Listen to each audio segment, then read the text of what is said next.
네, 함께하는 학습 심리학의 신개념 12번째 공포 조건 형성에 대해서 한번 다뤄보도록 합시다. 이 공포 조건 형성은 앞에서 우리가 11번째 시간에 다뤘던 왓슨의 생애에서 일명 힌지, 꽝, 놀람 실험으로 잠깐 언급을 했었습니다. 자, 거기서 좀 더 우리가 심화로 이 공포 조건 형성에 대해서 한번 자세히 한번 다뤄보도록 하죠.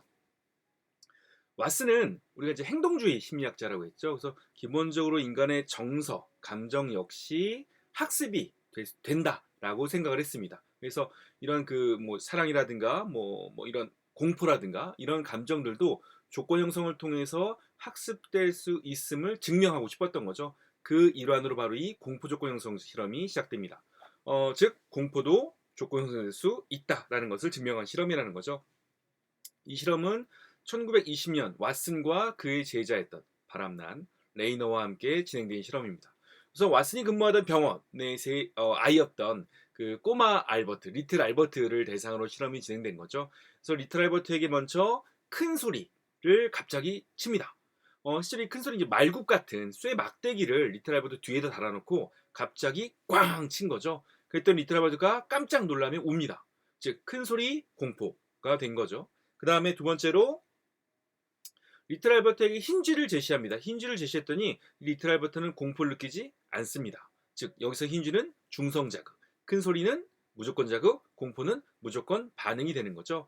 자 이제 이 두 개, 즉 큰 소리와 힌지를 짝짓기를 시작합니다. 힌지, 꽝, 놀람. 힌지, 큰 소리, 놀람. 힌지, 꽝, 놀람. 즉 힌지, 큰 소리, 공포. 즉 조건 형성 중이 되는 거죠. 이거 많이도 짝짓지 않습니다. 딱 7번 짝져요. 그리고 나서 여덟 번째 힌지를 제시했더니 이 리틀 알버트가 공포를 느꼈다는 거죠.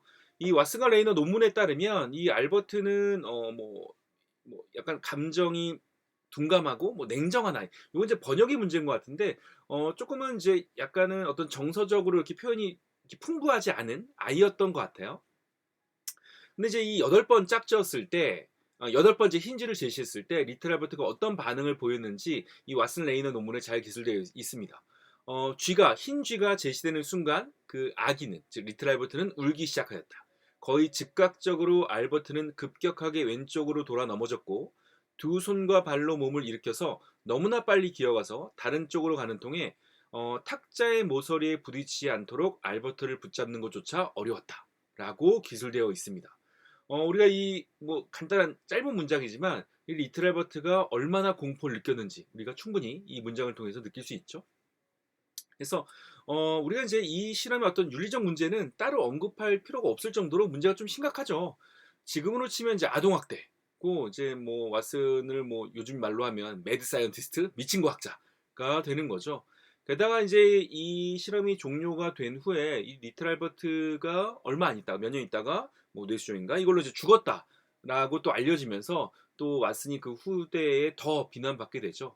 근데 이제 뭐 이것도 이제 하나의 설인데 리틀 알버트 그 왓슨이 근무하던 병원에 3살짜리 아이가 3명이 있었고 그 중에 한 명은 실제로 이제 일찍 죽었는데 그 2명의 아이는 꽤 오랜 시간 수명을 누리다가 죽었다고 합니다. 그래서 초기에는 이제 아까 얘기했던 일찍 죽었던 그 아이가 리틀 알버트로 알려졌지만 뭐 또 나중에 뭐 연구 조사에 따르면 실제로 이제 뭐 정상적인 삶을 누렸다 이런 연구 결과도 있습니다. 물론 이제 그 리틀 알버트가 실제로 이 실험이 어떤 영향, 생에 어떤 영향을 줬는지는 뭐 밝혀지지 않았지만 이것도 하나의 설이라 실제로 뭐 일찍 죽었다 또는 죽지 않았다, 뭐 오래 살았다라는 설이 있는데 뭐 그걸 차지하더라도 이 실험이 가지는 어떤 비윤리성은 분명히 큰 문제가 있죠. 이제 이 왓슨이 이 실험을 했을 당시에는 뭐 어떤 윤리적 문제가 크게 이제 지금처럼 뭐 중요하게 여기지 않았던 시대였고 게다가 이제 이 왓슨이 또 이제 리틀 알버트가 또 금방 어머니가 또 금방 병원을 그만두면서 리틀 알버트가 이제 또 없어지게 되고 그다음에 이제 왓슨이 앞에서 얘기했듯이 바람이 나면서 이 모두 학교에 쫓겨나면서 이 리틀 알버트에 대한 어떤 후속 조치가 이루어지지 않았던 거죠. 근데 이 리틀 알버트의 이 공포 조건 형성 실험은 지금 이제 이것만 들어도 윤리적으로 문제가 있잖아요. 근데 이제 여기서 이제 또 다른 문제가 또 발생됩니다. 뭐냐면 바로 자극 일반화가 일어난 거죠. 리틀 알버트가 이제 흰쥐를 주면 공포를 느꼈잖아요. 근데 이제 흰쥐뿐만 아니라 다람쥐를 보고도 놀라고 또 하얀색 목화를 보고도 놀라고 심지어 산타크로스의 수염을 보고도 놀랍니다. 시루지 알버트의 공포는 시간이 지나도 사라질 기미가 보이지 않았고요. 한 달 뒤에 행한 검사에서도 같은 반응을 보입니다. 어쨌든 이제 엄마가 병원을 그만두면서 이 실험이 이제 진행되지 않는데 어찌 보면 알버트에겐 다행이었던 거죠. 자, 이러한 어떤 공포에 대한 조건 형성은 우리가 이제 뭐 일상생활에서도 쉽게 벌어지고 또 이제 드라마의 소재로도 쓰였는데 여러분 그 시크릿 가든 비밀의 정원 드라마 알죠? 이게 이제 꽤 오래전 드라마인데 요즘 학생들도 알고 있더라고요.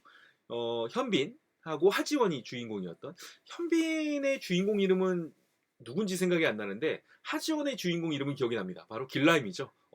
현빈과 길라임. 어쨌든 이 둘의 어떤 사랑 이야기가 바로 이 시크릿 가든의 주 내용인데 여기서 이제 현빈이 갖는 이 공포증이 드라마의 어떤 핵심 키워드로 쓰입니다.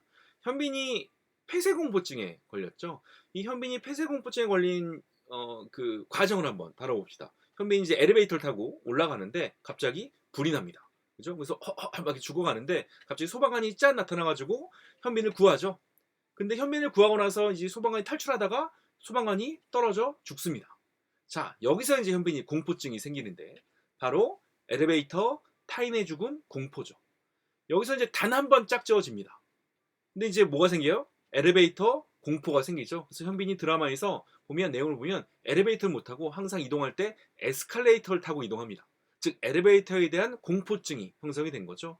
근데 문제는 엘리베이터만 생기냐? 그렇지 않죠. 이 닫혀 있는 즉 좁은 모든 공간에 대한 공포증이 생깁니다. 이제 우리가 이것을 폐쇄 공포증이라고 부르는데 그래서 현빈이 오픈카 타고 다니고 비 오는 날도 오픈카를 타고 다니고 집도 층고가 아주 높은 고층 집에 삽니다. 그러니까 이제 이 드라마 작가는 아마 공포증을 제대로 공부한 사람인 것 같아요. 그래서 이 이제 드라마가 이 공포증이 주된 소재로 쓰이면서 이제 드라마가 쭉 진행이 되죠. 우리가 이제 이런 것들은 이제 일상 속에서도 우리가 쉽게 발생될 수 있는데 예를 들어서 이제 뭐 발표를 하다가 뭐 어떤 실패를 하게 됐어요. 발표를 망쳤어요. 그럼 발표, 실패, 두려움이 생기겠죠. 그러면 나중에 발표, 두려움, 즉 발표에 대한 공포증이 생깁니다. 그래서 이제 이러한 공포증은 아까도 얘기했듯이 단 한 번 짝지어지는 것만으로도 평생 생기는 거죠. 그러니까 현빈이 엘리베이터 탈 때마다 사람이 죽은 게 아니잖아요. 그럼 이제 우리가 앞에서 봤던 소고가 발생될 만도 한데 이 소고가 발생되지 않고 계속 엘리베이터 공포, 엘리베이터 공포. 게다가 자극 일반화가 일어나면서 좁은 모든 공간에 대한 공포가 생깁니다. 그러니까 이런 우리가 이 공포 조건 형성을 통해서 느낄 수 있는 점은 이렇게 이제 고전적 조건 형성이라는 것이 생각보다 쉽게 이루어지고 또 어떠한 경우에는 아주 강력하게 작용한다는 점이죠. 우리가 이제 공포 조건 형성을 다루다 보니까 조금 부정적인 것만을 이야기했는데 당연히 이제 이 조건 형성에는 긍정적인 면도 있습니다. 근데 요 긍정적인 면은 우리가 다음 시간에 한번 다뤄보도록 하죠. 네. 자, 이렇게 해서 우리가 학습 심리 함께하는 학습 심리학의 핵심 개념 공포 조건 형성을 한번 다뤄봤습니다. 네, 그러면 우리가 다음 시간에 뵙도록 하죠. 네, 수고 많았습니다.